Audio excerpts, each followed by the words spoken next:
Magandang umaga po sa inyo lahat. Welcome back here in The Agenda sa Club Filipino.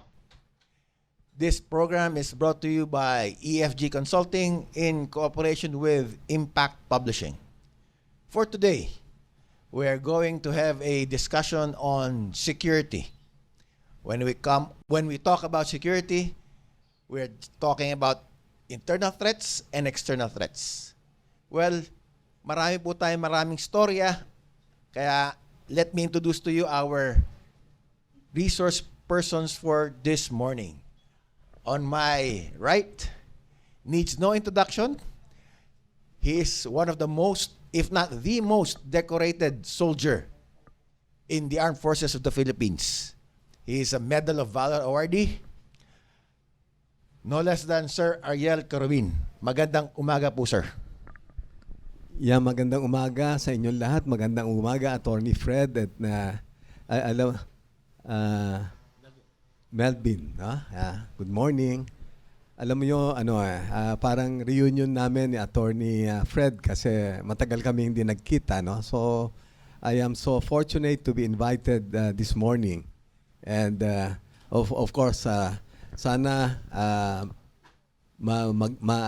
you'll gain from what we will discuss this morning. Thank you, sir. And to my left is Senior Immigration Officer Melvin Ambulak. He is the OIC of the Advanced Passenger Information Unit and also the Deputy Spokesperson of the Bureau of Immigration, Melvin Mabulak. Magandang umaga po. Magandang umaga po sa inyong lahat. Magandang umaga, Sir Fred, yung aking former commissioner ng Bureau of Immigration. Of course, Sir Ariel, it is an honor to be here at makapagbigay po tayo ng mga impormasyon yung ginagawa ng ating kawanihan ng pandarayuhan para po sa sambayan ng Pilipino. Magandang umaga po. Well, talking about security threats, let's go straight to the point. We have this seemingly growing concern with our neighbor in China. But at the same time, we have incidents and occurrences na parang masasabi natin they are already within our midst. Isang example dito yung mga POGO hubs na na-expose na ng ating Philippine Anti-Organized Crime Unit Commission. And we'll go straight to the point, Sir Melvin. Namomonitor nyo ba rito yung mga pumapasok na mga Chinese workers or Chinese businessmen who set up these POGO businesses? Yes po, we do have the Intelligence Division. They are the one in charge in monitoring. At the same time, yung mga POGO kasi, it is isang programa din po yan ng gobyerno and there are agencies na involved dito. Kaya even issuing ng isang visa sa isang magtatrabaho sa POGO, there are requirements na kailangan makuha natin from other government agencies to ensure na sila talaga ay sumusunod sa lituntunin ng POGO. Pero nagkakaroon tayo ng masusing pagtitingin considering the increasing number of mga foreign nationals na nagtatrabaho sa POGO pero they are being involved sa ibang mga trabaho na illegal. And that is the thing na mayroon tayong coordination with other government agencies. Would you say, sir, that from time to time nagkakaroon ng konting lapses? Kasi yun na nga, failure perhaps to share information between agencies, kaya nakakapasok yung mga gantong klaseng, can I say, just bad guys. And not only from China, but all other countries, pero nakakapasok sila dito sa ating bansa. Yes, we have to understand the entry ng isang foreign national. Ito po ay tinitingnan natin, are they compliant to the conditions, requirement ng pagpasok. During the entry, they are not included sa mga blacklist. Nakita natin they are compliant to the conditions, may return ticket. O di kaya, pag sila ay andito, they were able to secure proper visa. However, isang challenge po natin is to be able to determine talaga kung ano yung purpose na hindi natin nakikita during the entry. Pero we have to understand na ongoing po yung ating pagmomonitor sa kanila, kaagapay po ng ibang law enforcement agency. Kaya pinapaigting po natin yung ating coordination with the PNP, with the NBI, at ngayon yung ating PAOK sa Office of the President. Lumalabas ba, sir, na heightened alert ngayon ng Bureau of Immigration and all other border security agencies given what has happened and might be happening in our midst in this POGO concern? Yes po, even kahapon, the other day din, doon ako sa Terminal 3, may mga nakita namin na they are using Philippine passport. May nahuli tayo, 2. But when we check, hindi sila makapagsalita ng Filipino, ng Tagalog. When I was the one who asked kung ano yung kanilang other identity cards, no? Mayroon silang driver's license, mayroon silang certificate, birth certificate, pero hindi ang nag-apply sa kanila, hindi nila kilala. Online lang. And that is the thing na challenging us kasi when you ask for identity, they're able to present mga genuine documents. At nakangailangan talaga ng coordination na isang approach ng bawat ahensya ng gobyerno. Kasi hindi ito kakayanin ng isang immigration lamang. Sir Ariel, alam po natin o alam ng ating mga nakikinig at nanonood na you have fought the communist insurgents, the Muslim secessionists, and to a certain extent, all kinds of nakalaban nyo na. Etong nangyayari ngayon dito sa atin, sir, in relation to our relationship with China. Ano sa tingin nyo, sir, ang dapat mangyari para lang sa ganun, we can address this kind of supposed external threat? Balikan natin kasi kung itong nangyari na ito sa West Philippine Sea, sabihin na natin, diretso natin, no? This did not happen overnight. It happened several years ago kasi nung ako naandun pa sa serbisyo noon, nung mailipat yung unit namin, no? From galing kami ng Bataan, lumipat kami ng Palawan. In fact, ang unang enkwentro ko sa MNLF nung Palawan, nadali ko yung 7 na commanders ng MNLF, no? I was promoted on the spot, meritoriously, no? I was promoted 3 years ahead of my class. 2 months pa na dun sa mga senior ko, pero yun nga, nung naandyan yung Marines noon, ang nagmaman ng mga isla, Marines yan, at tinull out sila sometime in 1986 nung nagkaroon na ng sabihin natin hindi man resurgence o ano, kasi yung insurgency problem natin nag-heighten, umakyat na. Ngayon pinull out yung Marines sa mga isla kasi mahusay daw na maneuver force yung Marines. And during those times, no, ang defense plan na naka-implement noon was hammer and anvil. Meaning, yung hammer, yun yung intruder, no? At yung anvil, yun yung mga Marines na they were willing to die with their salty boots on.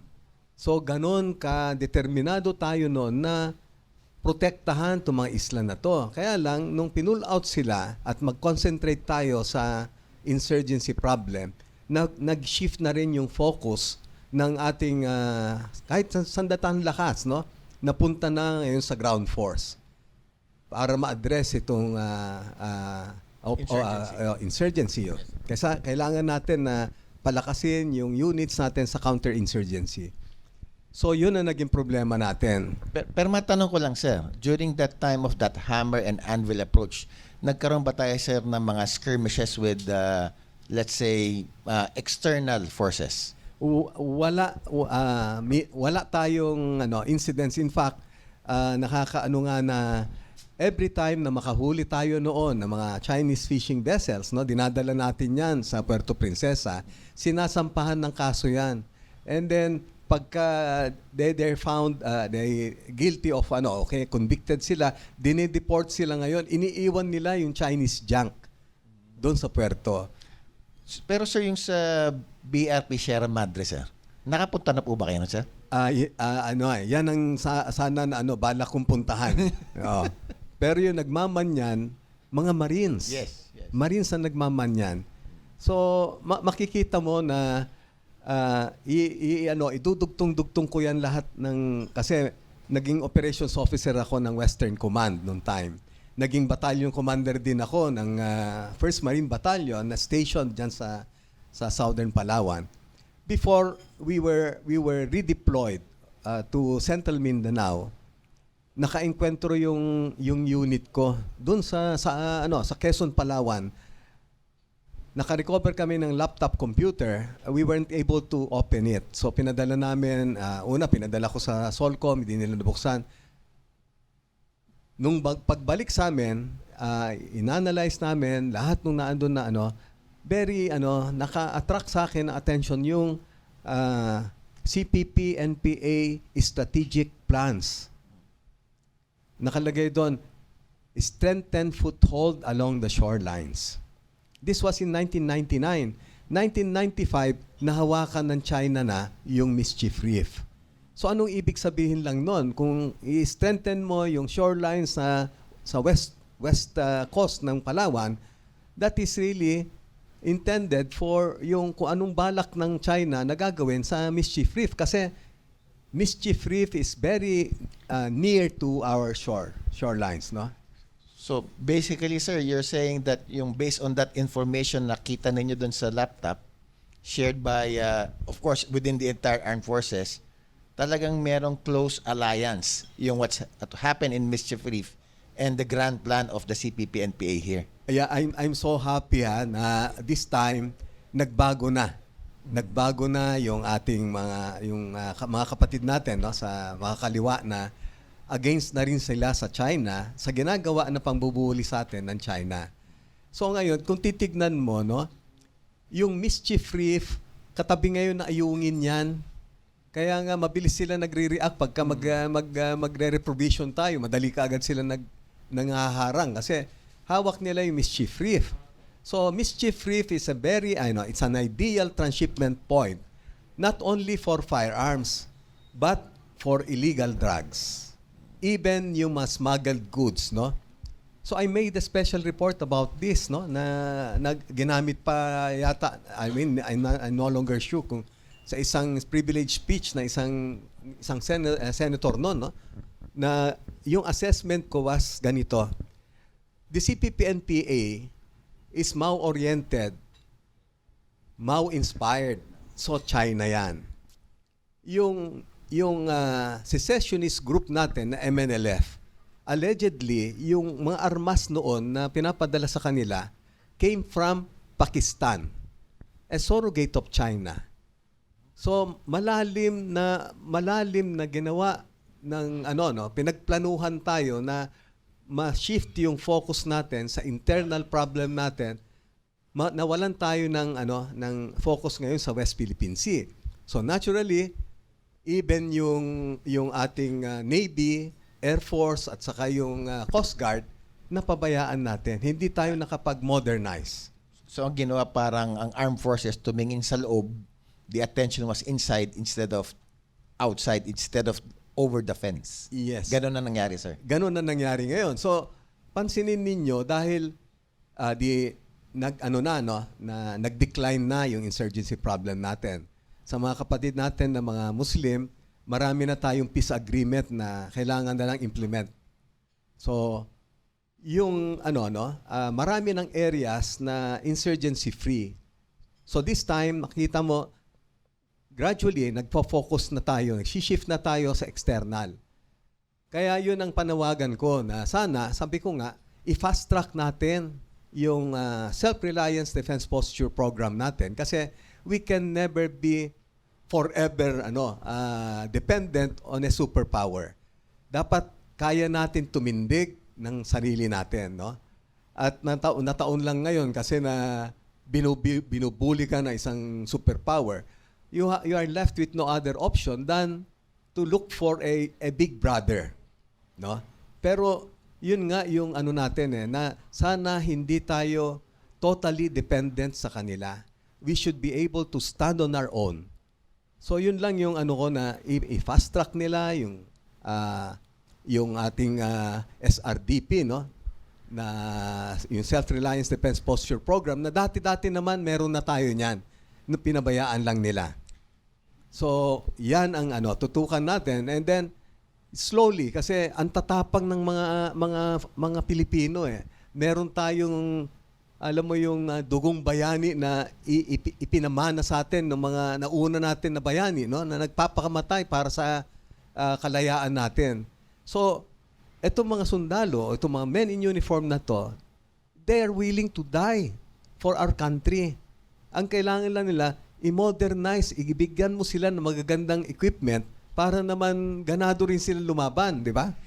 Balikan ko lang, sir, yung Self-Reliance Defense Program ninyo, no? Would you also consider, kasi meron tayong external threat, yung sa US, sir, di ba, nagkaroon ng 9/11, that was external, and then as an offshoot of that incident, nagkaroon sila ng Department of Homeland Security.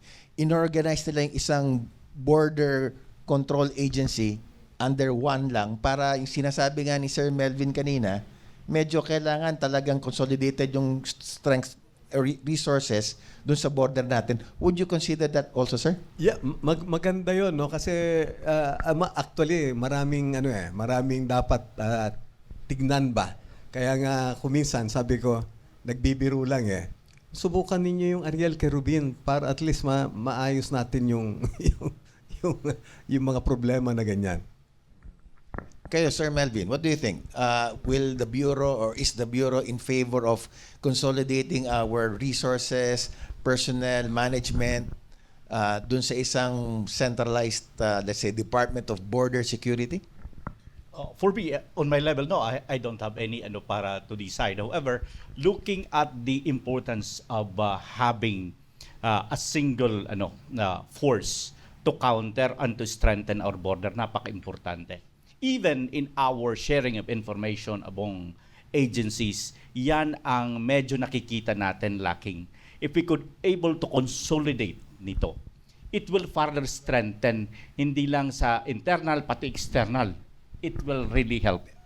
Bakit kaya, sir, hanggang ngayon medyo may issues tayo about sharing of information between or among agencies?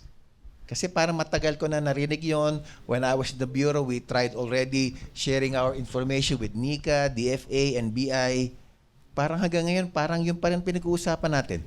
We're trying to resolve that. Kaya napakaganda, meron tayong mga coordination, mga councils na we do have quarterly or monthly meeting sharing information. At ngayon nakita natin yung mga fruit of doing this. Kasi may mga nahuhuli tayo on the back door sa Mindanao na intercepted by Coast Guard, by Navy. Ibig sabihin, hindi coordinate immediately with the immigration. At yan ang napaka-importante. Kasi kung lacking ang isang ahensya ng isang isang programa na would somehow be of help to other agency, na ko-consolidate natin at still na-implement mo yung mandato mo at yung mandato ng ibang ahensya at it will help the country. Alam mo, Attorney Fred, no? Yes, sir. I also would like to share kung ano yung experience ko dito sa information sharing o ano. Sabi ko nga sa side ng yung nasa armed forces ako, no. Magugulat ka kasi doon sa pagkadali kunwari ni Abu Sabaya, that was 2002. I led that operation. Anong mga lessons doon? Sabi nga nung mga Amerikano na kasama, kasi it was a balikatan, there are so many Filipino patriotic soldiers, but a lot of their energies are wasted trying to outdo each other. That's where yung mga compartmentalization nangyayaring ganyan, di ba? Even nung ma-rescue namin I led also the rescue Father Nacorda, ganun din yung naging problema. Hindi rin nag-share ng mga information. Pinakahuli, yung Mama Sapano, that's another example na yung jointness kunwari na sinasabi, no, that can also happen sa civilian agencies, di ba? dapat meron ka talagang coordination. Ang hirap kasi dahil actually hindi I don't want to pass judgment na sa sundalo they were after the bounty, no. It's more after the glory, yung yabang ba na ikaw yung maka-score, score namin yan. to, ganon, di ba? Pero sana mag-mature tayo. Yeah. But given your experience in those three instances, sir, what else do you think government must do so that yung mga failure to share information will be minimized, if not talagang mawala na, sir? Well, ano pa rin, no? Karamihan naman dito, ginagawa yan sa mga exercises, mga di ba? Na tuloy-tuloy naman. Ako, malayo na yung armed forces ngayon kaysa nung dati na nandun tayo kasi marami ng it's so sa akin very professional. That's the reason why even the trust rating is so high. Nga idudugtong ko na rin lang kasi sabi ko lahat itong mga nangyayari na ganyan kung minsan they cure all, di ba? Yung kailangan lang natin is good governance aided by a well-disciplined men in uniform. Ngayon, yung military, napakataas nung trust rating. Why can't the other agencies step up, di ba? Para wala na itong mga ganitong problema. Even yung pinag-uusapan natin about coordination, about kasama pa rin yan. Kung maayos ang patakbo ng gobyerno, hindi nakakaganyan. Ikaw, Sir Melvin, given that you are now almost 20 years in government service, no? Yes, sir. Almost 20 years. Yung sinasabi ni Sir Ariel na good governance, what do you think is the key ingredient nang sa ganon, let's say, in the Bureau of Immigration, magkaroon ng good governance in such a way, nasabi nga ni Sir Ariel, there will be no problems when it comes to information sharing and failure of intelligence or yung kulang sa coordination? I'm more into our sa values natin sa immigration. Yung patriotism talaga. When we share patriotism, because at the end of the day, we are looking at the same direction. And when we are looking at the same direction, regardless kung ano yung sinasakyan mo, papunta kayo. And we almost everyone should be able to embrace that. And I'm very happy on the part sa immigration ngayon because we are entering into reaching out to other agencies for sharing agreement. If okay, let's go to sharing agreement. Ini-integrate na natin sa ating system from DOLE, from NBI, natin. DFA. And that is the thing na napaka-importante because we have to admit, isa lang yung gusto natin para mapaganda yung ating bayan. Oh, pero sabi nga ni Sir Ariel, yung that desire to have that glory, na hindi, BI ang nakascore niyan, NBI nakahuli niyan, o DF, mga ganun ba?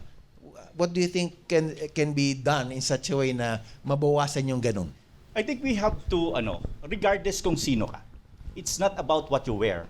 Okay. It's about your destination.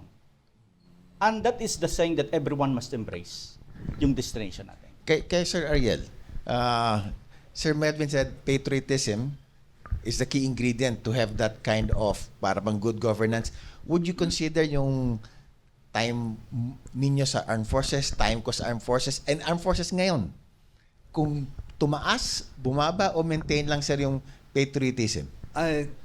Nakakausap ko naman sila. Wala naman din they're nandun yung kanilang alam mo yung love for country, love for kasi sa akin maano ko lang kasi ako nga, di ba, I am in my comfort zone and a lot of people, a lot of friends, they're asking, "Oh, Ariel, ano naisipan mo na naman na papasok ka diyan sa it's love for country." I've been, sabi ko nga, hindi lang ako nasubukan ko na namatay. Lahat ng mga enkwentro ko, ibinis ko yung buhay for love of country. And I'm sure yung armed forces natin, men in uniform, ganun din kasi nakakausap ko Ang importante lang, pagka minodernize mo yung kanilang gamit, even yung moral nila, pataasin mo, ano yan? Puro bayani yung mga yan.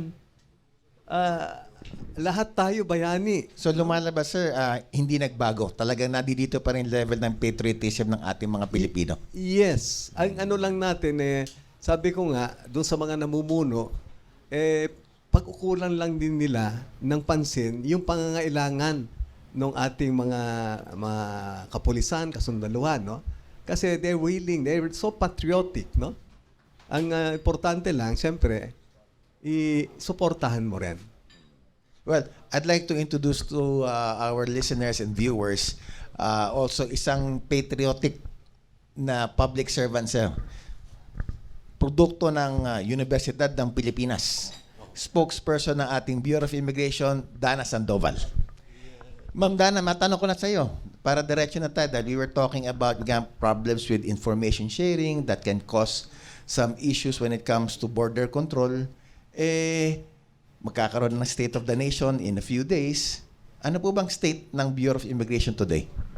Good morning, sir. And of course, good morning po sa lahat ng nanonood and nakikinig ng forum na ito. First of all, I'd like to apologize for being late because we had to, I wasn't late. I was unavailable but I had to make myself available for this forum. Thank you, sir. Thank you po. Ang state of the Bureau ngayon is really good. Masasabi natin, the goal of Commissioner Norman Tansinco really now is modernization, and we can see that we're getting there. There are so many projects that are bound for modernization, like the goal of the commissioner really is to make things electronic already, make things available online already. And just the other day, we have not announced this yet, sir. This is the first time that we're announcing it. We have already launched the online student visa application to make it easier for students to apply for their visas online. The goal towards modernization is not really just limiting it to copying other countries, but it also is a key ingredient in stopping corruption, because it really eliminates opportunities for corruption if you make things online, if you make things electronic already. So I can really say with full confidence that the state of the Bureau of Immigration is really good right now. Balikan ko lang kay ma'am dun sa student visa online. Of course, it will be very convenient for our legitimate students to come here and study. Pero paano kung may makalusot na bad student? Parang nangyari doon sa 9/11, yung estudyante na piloto, nakalusot pa. Estados Unidos na yon. Hindi ba kayo kinakabahan sa bureau, sir? Ma'am pala? Actually, sir, kasama yan sa mga tinitingnan natin. That's part of the electronic procedures natin. Kasi hindi siya basta anyone can apply, but it's the school who will apply for the student. So there's initial vetting already. Bago sila pumasok, if their visa required, there's vetting from the DFA, then there's vetting from the school before they can apply for their visas through the school. They cannot go just walk in, or the students cannot just go online by themselves. It's the school that applies online for them. And apart from that, sir, we also conduct vetting because they are still required to present themselves sa immigration for biometrics capturing. So it's really just eliminating the paperwork, all those tedious paperwork, but the security aspect remains dun sa ating assessment. Pero ma'am, bakit kaya napili ng bureau unahin ang student visa, hindi yung, let's say, yung working visa? Siguro, sir, we can say that the student visa is really one of the safest types of visas for foreign nationals. Kasi ang petitioning entity niyan are legitimate schools that have been vetted already by CHED, by DepEd. So, marami ng vetting process ang nangyayari bago makapag-apply ang estudyante. At talagang mga estudyante yan na minomonitor natin yung pag-aaral nila doon sa mga paaralan. So, it's really one of the safest in terms of visas that we issue.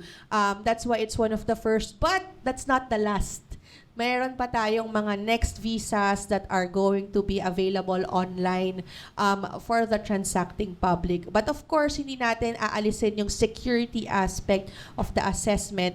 What we want is to make things streamlined para mawawala na yung tedious paperwork, pero mananatili yung way of our officers, of our personnel in properly vetting the applicants. You talked about the vetting process. Meron po ba kayong mga linkages with other agencies that would help the Bureau vet whether the student is a good guy or a bad guy?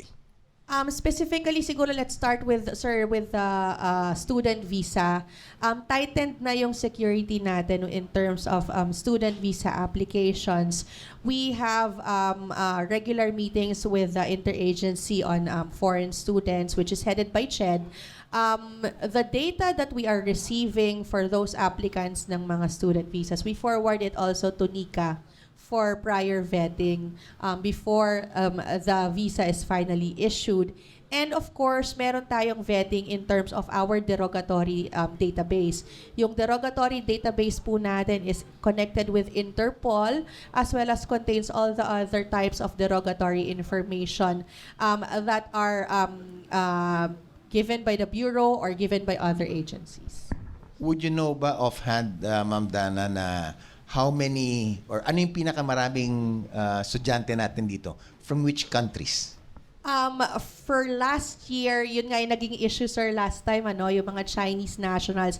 Medyo madami po yung mga Chinese nationals here in the Philippines. I think, all in all, umabot ng 16,000 ang Chinese nationals here out of the 23,000 more or less foreign nationals. But that has been clarified already because during the pandemic, marami po sa kanilang nag-online schooling because of course they have to continue their studies despite the pandemic. So they are not on-site, but they are doing it online and most of them are graduating already. Ngayon, nakikita natin mababa na yung numbers kasi yun yung latak ng pandemic. They weren't able to apply for their visas during the pandemic because they were doing it online. But when they had to do their revalidas, their thesis defense, or before their graduation, they had to go here. So of course, if they need to go here and they need to graduate as a student, they would have to apply for their work visa. So that's an accumulation of all the visas that were supposed to be issued during the pandemic period. So out of a total of, let's say, 23,000, 2/3 came from China. Yes, but that And- was nga the accumulation Yes. of And several then, years. For this 2024, meron po ba kayong datos? 2024, from what I recall, medyo mababa yung ating data ngayon ng mga foreign students. I think, of course, nagkaroon din ng effect doon sa mga Chinese students that are legitimate Chinese students that are coming here in the Philippines. But those from China are still the top So pinakamarami. far, yes po, followed by the Indians and Okay. also Koreans. Okay. Sir Adel, matanong ko na kayo diretso. Will that be a cause for concern na dumadami yung Chinese students here given na yung experience nga dun sa 911, estudyante yung nakadali sa World Trade Center, sir? Alam mo, yung 911 nga. Yung 911, ang balita ko nga nun dito trinain yung mga piloto. They were trained to fly, to take off, but not to be able to land the planes. So, totoo yan na dun sa katanungan, no? Sa naririnig ko kanina, yung pagpunta naman nila, mga estudyante na yan kasi, di ba? They were doing their schooling online, di ba? And kung magaling pa rin ang intel natin, hindi pa rin sila lulusot So, sa akin, okay lang na basta matutukan lang natin. Dapat napakagaling nung mga intelligence natin na nagmo-monitor sa kanila. Yun lang, no? And that intelligence will be anchored on data sharing talaga, sir, no? Yes. Importante talaga yung wag kang yung sabi nga nilang jointness. we should be operating jointly. Sige. Sir, tsaka ma'am, medyo marami yatang gusto magtanong sa inyo. So we immediately proceed to our question and answer portion. Same procedure, please. State your name, your outfit, and then please address kung sino yung gusto nyong magsagot sa tanong ninyo. Yes po, kay Colonel Ariel Quiribin. I'm Nats Alforte po from Media House Express at Manila East. Sir, tinanggap nyo na last Monday yung hamon ng mga Pilipino at mga kasama nyo rin na sa mga general ito, no?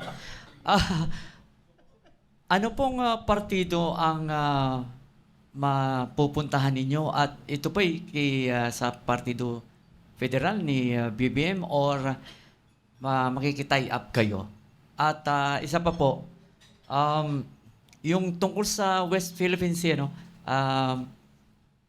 Ano po ang ano nyo po doon? Dapat ba talang sumagot na tayo, gumanti na, o ipananatilin pa rin natin yung sinasabi ni BBM na kalma lang? Tungkol dun sa yung ako anong partido, I'm still with the Nationalista Party. As to the alliances, we have yet to be informed ba formally kung ano to, kasi sabi ko nga sa mga alliances naman open naman tayo sa mga grupo na yung like-minded, no? We share the same values, the same vision for the country. Doon naman sa West Philippine Sea na yan, maraming nagpapakalat ng gera. Sabi ko, wala naman may gusto ng gera. Not even China. I don't think na war is so expensive. No? Yeah, war is so expensive. Sabi ko nga, nung all-out war nga namin, halfway through, di ba? We had to declare a unilateral ceasefire because we ran out of ammunition. So ang solusyon pa rin dito, sabi ko nga, we cannot solve it militarily. Diplomacy pa rin. Thank you. Go ahead, please. Dagdag na tanong, Colonel.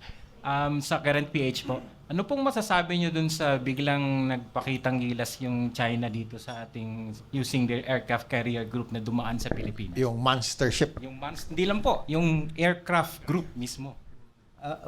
Ano pa rin yan? Kung nagsasaber rattling or kahit nagpapakita ng sabi nga nila kung hindi tayo magpapabuli, wala rin naman yan, no? Sanay naman tayo, sabi ko nga, lahat ng Pilipino may dugong bayani. Di ba? Handang when push comes to shove, no? Palagay ko, tayo mga Pilipino, handa naman tayong idepensa ang ating bansa. Morning, gentlemen and ladies. Sa tanong ko dun sa Bureau of Immigration, in connection to kay Miss Alice God, the Mayor of Bambang, since kung sakaling ma-declare siyang hindi siya Filipino, are the immigration ready to deport her at saang bansa niyo siya ipapadala? Siguro masyado pa pong maaga para magsalita with regards to the action of the Bureau of Immigration.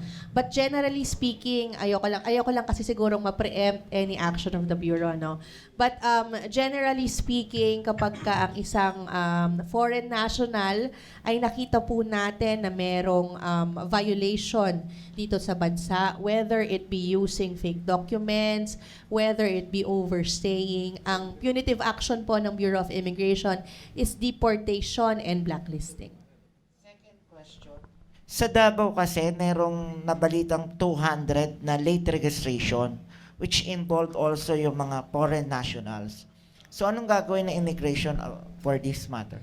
Yes, alam nyo, nakakabahala talaga yung narinig natin na balita na yan na 200 mahigit na mga foreign nationals ang gumagamit ng late registration. Actually, isa ito sa mga unang ni-raise ng Bureau of Immigration. Marami po tayong nai-intercept na mga foreign nationals na may mga documents ng mga Pilipino, birth certificate, pasaporte, ID, national ID, lisensya, and they are presenting themselves as Filipinos. This is very troubling. We think this is a national security concern kasi nawawala na sila sa jurisdiction ng immigration kapag ka nagpakilala na sila or nagpakita na sila ng dokumento na sila po ay Pilipino. Dahil technically, kung pinakita nila yung dokumento na yun, sila po ay Pilipino. At napakahirap hulihin ng ganito pong uri ng mga foreign nationals because they are presenting legitimate Philippine documents. Totoo ang kanilang mga dokumento. They can show you layers and layers of documents na pinapakita nila na lahat ay authentic.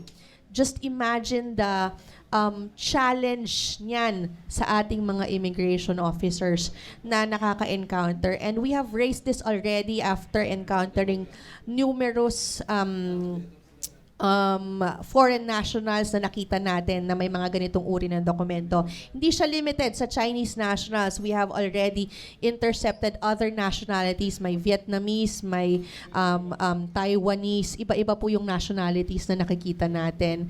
And with that specific huli, makikipag-coordinate po tayo kasi nais natin, interesado tayong malaman kung sino tong mga individual na ito, na mga foreign nationals na ito, na nagpapakilala as foreign nationals. And we really think it's already a big issue and beyond immigration already kasi ang daming government agencies na kailangang makipagtulungan with immigration para matukoy natin kung sino itong mga foreign nationals na ito. Kay Colonel po, Colonel, nagkausap na po yung NTC in regards for your candidacy. And sa NPC, I'm not the National People's yung party. no, Nationalista Party. Nationalista, sorry, NT Talasor, NT. Yeah, Nationalista Party. As of last na pag-uusap namin nila Senator Villar, ang sabi naman niya wala pa naman daw sa admin ang kumakausap sa party, no. But matagal-tagal na 'yon. I hope meron na ngayon kung doon ang direction nila. Pero sir, may lumabas ng shortlist. Do you think dapat sila Senator Villar should endorse you properly na sa admin? Lalo, I heard yung anak niya yatang isa will run as senator, si Camille Villar.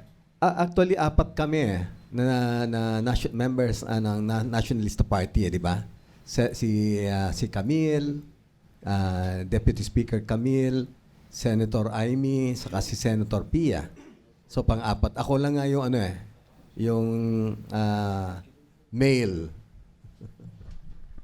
Thank you sir. Isingit ko lang, sir, what's your take or comment doon sa designated survivor na lumalabas parang kasama nyo ata sa political arena?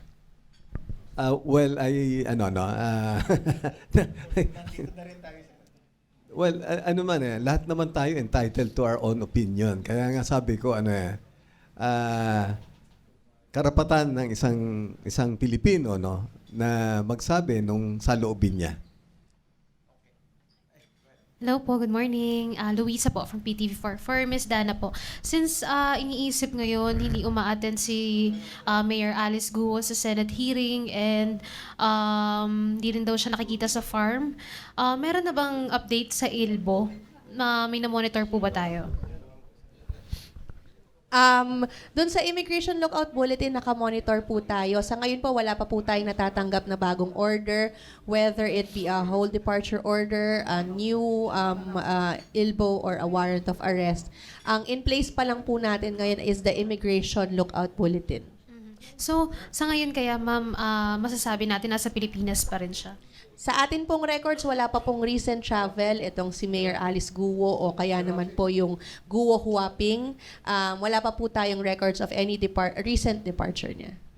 Ma'am, may update ba? Ilan po yung ipade-deport natin na related po sa illegal POGO? Doon po sa ating tala, total po niyan yung mga nahuli po ng PAOK in coordination with the Bureau of Immigration. Nasa mahigit 3,300 ang for deportation. Ang na-deport na po natin doon sa numero na yon around 2,300 ang na-deport na po natin. The rest po ay naantay pa natin yung kanilang mga travel documents as well as their clearances po from the National Bureau of Investigation. And the logistics, the preparations po niyan. Kasi usually, ang ginagawa po ng kanilang embahada ay pinagsasabay-sabay na lang po sa isang chartered flight sa pag-alis po nila. Ma'am, since pinag-uusapan po ngayon yung policy making tungkol sa POGO, do you think ano po yung pwedeng i-recommend natin or ano yung stand ng Bureau of Immigration tungkol po dito? Dapat ba talagang iban? Nahihirapan po ba ang BI regarding sa mga operation ng POGO? Siguro po it's not for the Bureau of Immigration to answer with regards to policy making kasi tayo po ay implementing arm ng Department of Justice. It's really for the PAGCOR and of course with the direction of the President kung ano yung nakikita ng ating gobyerno na direction in terms of ano ba yung mga susunod dito sa industriya na ito. But sa amin po sa Bureau of Immigration, ang maibibigay po namin siguro na contribution dito sa policy making is the information on what types of modus operandi yung lagi nating nakikita, yung ilan itong mga na-encounter natin that are part of legitimate POGO operations as well as those na mga parang backyard online gaming operations that are already becoming nitong mga panahong to, napapansin natin, iba na yung iba na yung nagiging modus operandi, nagiging scam hubs na, nagiging trafficking areas na, and it's the same modus operandi that is being done to coerce yung mga kababayan nating Pilipino na magtrabaho abroad. It's exactly the same modus operandi, it's the same business model that we are noticing and that we are informing everyone na yung mga nakikita natin na mga dinudukot, pinipilit magtrabaho sa mga scam hubs dito, parehas na parehas yung ginagawa sa mga kababayan natin na nare-recruit magtrabaho sa ibang bansa like Myanmar, Cambodia, and other sa Asian countries na kung saan sila po ay pinipilit na magtrabaho as scammers and crypto scammers, love scammers, and sinasaktan po sila kapag hindi nila mabigay yung quota na kinakailangan nila. Parehas na parehas po. Yan din yung naririnig natin doon sa mga foreign nationals dito. And that is also being raised by immigration agencies in Southeast Asia during some of our interactions with them, yung mga forums natin with them. Kaya nakakabahala po and siguro yun yung maiaambag natin doon sa policy making. Kung ano yung nakikita natin with other countries in terms of immigration policies. Thank you. Pero, last na po. Sorry po. Follow up, singit ko lang, when you were talking about trafficking, how active ang IACAT ngayon natin as compared to when it was, let's say, 10 years ago? Is it still para bang a proven solution to combat or minimize trafficking? Alam mo, sir, yung IACAT ngayon is very, very active and we're really thankful that they're very active in terms of prosecuting those who are found to be involved in human trafficking and illegal recruitment. Kaliwat kanan ngayon yung mga kaso na inilalatag against ang mga nahuhuli natin sa mga paliparan. And I think malaking bagay ito doon sa ating mga immigration officers kasi nakikita nila na hindi na put into waste yung efforts nila para mapigilan po itong modern day crime po na ito. One last, okay.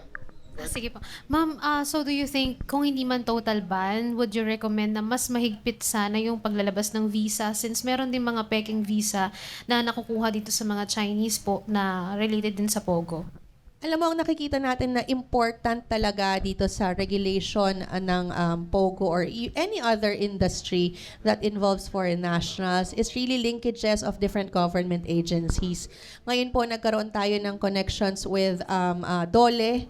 So, may tayo data sharing agreement with DOLE. So, automatic yan kapag kami nag-a-apply sa atin. We know already if it's legitimate alien employment permit or PEKE ito. And I think in terms of monitoring as well, mahalaga po yung linkages ng local law enforcement agencies, the local government units, the Bureau of Immigration, and yung iba pang mga ahensya na involved. Kasi hindi lang yan isang individual. Makikita ninyo yung mga scam hubs na ito or mga online gaming companies na ito na hindi lehitimo, maraming pinagdadaanan, may business permit, may mayor's permit, lahat ng uri ng permit na kukuha nila. And it's very important that all agencies that are involved in regulating the different aspects of these types of companies be brought together. Kasi nakikita natin, hindi na pwede yung, kagaya po ng na-mention nila kanina, hindi na pwede yung kanya-kanyang ahensya tayo, trabaho ko, trabaho mo, bahala na kayo sa buhay nyo. Mahalaga ngayon yung linkages ng different government agencies para mabigyan natin ng mas tutok na pagtingin po yung ilang mga nakikita natin na palaging nangyayari or palaging naaabuso. Good morning. To General, how are you, General? General Carabin, how are you? Lodi Lacuna. Yeah. Thank you very much for promoting me. Actually, But aren't you Lieutenant General after your retirement? yeah, I received a pension of a Brigadier General. Oh, pero ang biro ko lang nung umalis ako ng serbisyo, wala akong pabaon. Kaya colonel ako. Hindi ka mukha na marami. General, anyway, is this not a sentiment or a manifestation of, hopefully not a compromise of your political principles or a limitation of our aging, no? Our aging times, diba? Is that a compromise? No, I hope not. No, but we go through to this stage in our life, and we look at the other perspective of really serving not just ourselves or our political interests, but essentially our countrymen. Sa totoo lang po. The question is, how do you feel about being now part of the political party, or the party that's running for this as a Senate with Senator Amy Marcos, whom you went up against during EDSA 1? On the contrary, no, ikwento ko rin lang, yung EDSA 1 na yan, it all started with the arrest of the security detail of Bobby Ongpin, led by Mike Aspirin. Remember, the 19 reformists, no? They were arrested on the eve of February 21 at 10 in the evening. Sino yung arresting officer? Captain Ariel Kerubin, and then assisted by Second Lieutenant Alex Balutan. Noong kinabukasan, huhulihin na namin sila, doon na nag-umpisa yung EDSA. So, doon mo makikita na hindi ako part ng I was with with General Tadjar at that time. So you're not really a direct part, no, of the involvement of the reformists in the military during that Ang kwento nila ako lang daw yung loyalista doon. But now, last question. How do you feel about the modernization measures now being undertaken by the government? You know, we've heard about a lot of this modernization through the years. You know, but, after every administration, there's always a modernization program prepared by the current administration. But nothing really substantial and essential have happened through the years, General Carabin. Well, at least ngayon, nag-shift na yung focus Tama kayo, no?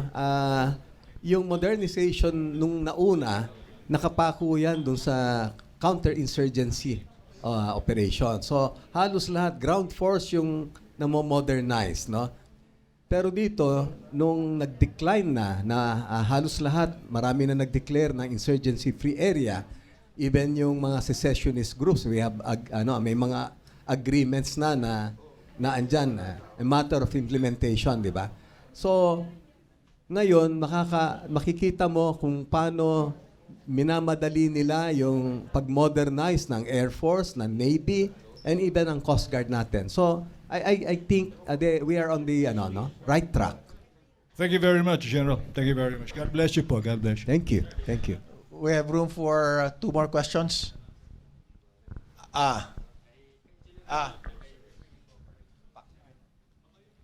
Sir, parang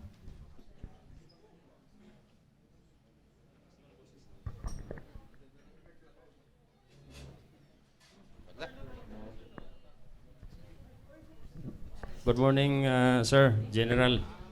Colonel ka pa nung naghapunan tayo sa bahay mo, 2009. Sir, regarding ito sa treaty ng Philippines and US, kung kayo po tatanungin, 1 up to 10, ano po ang tiwala na ibibigay nyo sa US? Di yung medyo gitna na, no, mga 6. Sir, ito kasi maybe personal or in public kasi may nabanggit ka sa akin noon na doon ako bumilib sa inyo na naisip ko na mas matindi pala ang mga karanasan niyo compared doon sa mga generals na nakaupo ngayon as chief of staff. May nabanggit ka sa akin ilang bala yung pumasok sa katawan mo. Ayan. Totoo yan, no? Pero baka maubos tayo rito ng oras ba na magpapakita uli ako ng peklat ko. No, I had 67 shrapnel wounds, no? My pancreas got ruptured, a portion of the left lobe of my liver, and 6 feet of my small intestines were cut off. Namatay ako nun. At palagi kong babanggit yan na sa dami ng mga enkwentro natin, palagi kong ipinupusta yung buhay ko. Very, very consistent ako sa pagmamahal natin sa ating bansa. Yun lang, sir. two more? Two more, okay, go ahead, please.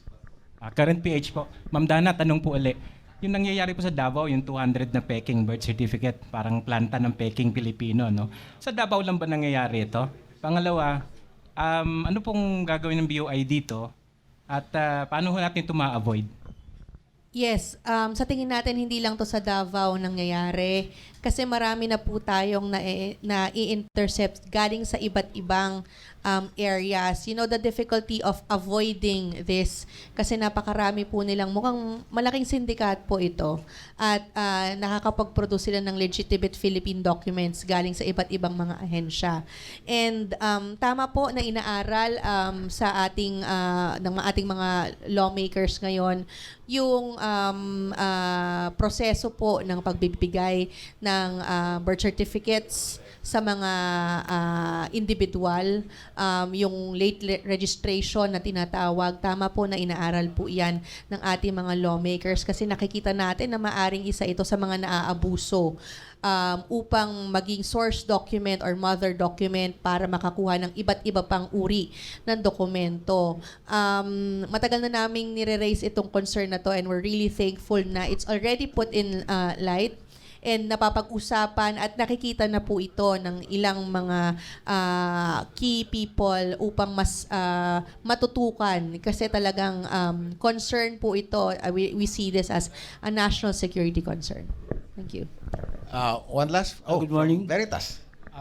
Nolan Arreola ng Radio Veritas at Leader News. May para kay Sir kay Rubil. Isa sa pelikula po yung buhay ni Gringo Nasan. Kayo po ba, Sir? May plano? Alam ninyo, 1994 pa, nung buhay pa si Ma'am Armida Sigion Reyna at buhay pa si Toto Natividad. Sana meron na akong sine noon. Buhay pa yung aking pumanaw na misis na doktora. Kaya lang kasi ang sine ipapalabas nila ng February. So alam na ninyo kung ano 'yon. It's a love story. All my life gera, 'di ba? Parang So nung namatay yung wife ko, sumunod nakipag-usap sa akin si Senator Bong Revilla at the late Rudy Fernandez. Rin, 'di ba? Namatay si Rudy. Tapos marami naman nakikipag-usap. Nitong huli, sabi ko nga nung I was interviewed Sir, kung isa sa pelikula yung buhay mo, sino yung sabi ko, may right of first refusal si Coco kasi siya yung nakipag-usap nun sa akin na sabi niya, sir, ako na lang. Ako na lang sana, sabi niya. Nag-drag yung batang Quiapo. So, siguro, baka later on, baka i-consider niya. Pero pagka talagang wala, ay marami naman na nakikipag-usap na, na pwedeng gumanap. Okay. With respect to my former colleagues at the Bureau who I get to talk to naman parate, si Sir Ariel, bihira ko nakakausap. And we haven't done this in our show, but perhaps we can ask our good resource person, being a tunay na Pilipino who loves the country very much, for a closing remark, sir. Ito'y palagi kong nasasabi naman na yung Ariel Kerubin kasi kahit saan ninyo i-google man nyo ganyan, hindi ako na-involve sa kahit anong anomalya, pagtungkol sa pera, kahit sa mga babae, mga lahat. Alam niyo yung biro ko nga ang kaso ko lang talaga is massacre. Kasi palagi kong nawawalop yung kalaban noon. Kinakasuhan ako ng karapatan noon na massacre. Pero nitong huli, magkakaibigan na kami kasi sabi ko nga nag-appear ako sa Congress noong December 5 pointing towards yung ko na our enemies, sabi ko, now my friends, they are no longer ideologues, but they thrive on issues. So for as long as these issues are not addressed by our government, I'm referring to sa poverty, corruption, social injustice, unemployment, police brutalities, military abuses, insurgency will persist. So what is the cure-all to all what's happening now? It's good governance, aided by a well-disciplined men in uniform. Pero sabihin na natin ngayon, sa pag-iikot ko kasi nakita ko, ang galing, ang daming nangyari na maganda sa mga lugar na pinuntahan ko. Tawi-Tawi, galing ako ng Zamboanga del Norte, galing ako ng Palawan. Alam ba ninyo, sa lahat ng mga yan na napuntahan ko, nung nawala yung terorista, dumami yung turista. So, ganun lang kasimple, Kung wala itong mga armed struggles na to, matagal na sana tayo nagprogreso. So, yan ang panawagan ko sa lahat ng mga nag-aklas, nag-makyat ng bundok. Why don't you all come down, participate ba? Let us talk, let's meet, let us settle all our differences and end all these armed struggles for us to move on. Yun ang panawagan ko, Salamat po. Okay, and with that wraps our program. Ito po lang inyong host, Attorney Fred Mison, dito po sa The Agenda at Club Filipino. Maraming salamat po at magandang umaga po sa inyong lahat. Thank you.